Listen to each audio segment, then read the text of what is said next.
नमस्कार जय जगन्नाथ। आज ब्लॉग को आपण मानक स्वागत। आपण माने सब केमती अछंती आशा करथि आपण माने समस्त भल थिबे। मु भी बहुत भल अछि। एक्चुअली आमे आज बाइक और स्कूटी रे गोटे जगह को जीवा आ से जगहटा को जेबा चलंत देखिबा। फर्स्ट तो हमें रेडी होके टिके सारा मंदिर गलु। तापरे आमर दुई चकिया वाहन को धरी रेडी हो जाइथिलु समस्ते। एई जगह को देखिकी आपण माने समस्ते भाभी नहीं थिबे मु को जगह को जाउची। एक्चुअली आमे सब एबे पूरी जाउचू। तापरे से आमे बाट मंगला मंदिर पाखे पहुंची गलु। आउ मां को दर्शन करी टिके दीप भी पजाड़ी बाहरी आसिलु। तापरे आम दादा घरे पहुँची गलु।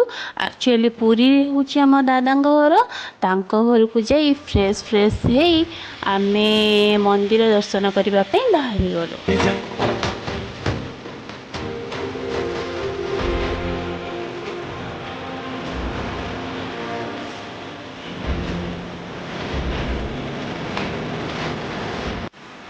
फाइनाली ये जगह आसी आम पहुँची गलु।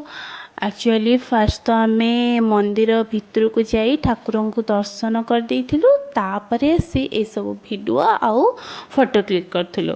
एक्चुअली ए मंदिर विषय रे बहुत पुराना जिनस अछि जहाँकि ए माने मंदिर को आसी मते टिके किछि लुहा आसी जाए।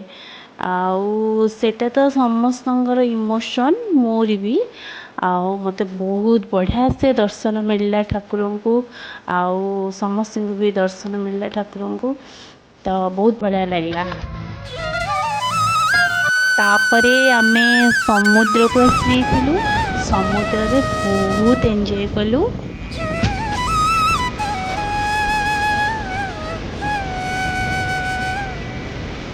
तापरे आमे रूम को आसी जाई रेस्ट नि लेथिलु।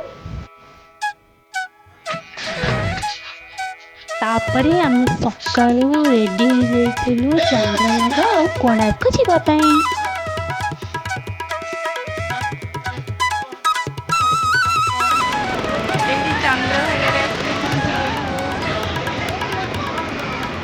चंद्रभागा रे पहुंचे किछि फोटो क्लिक कर देथिलु।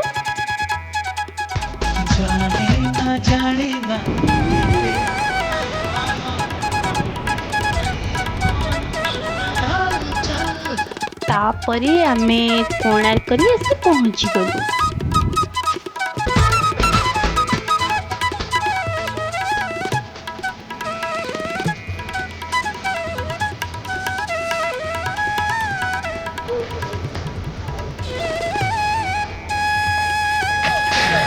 तापरे आमे किछि फोटो क्लिक कर देलु देन वीडियो भी किछि कलु।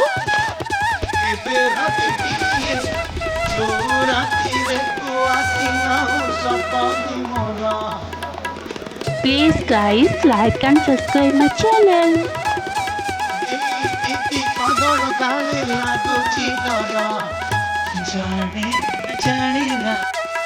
Tata bye bye.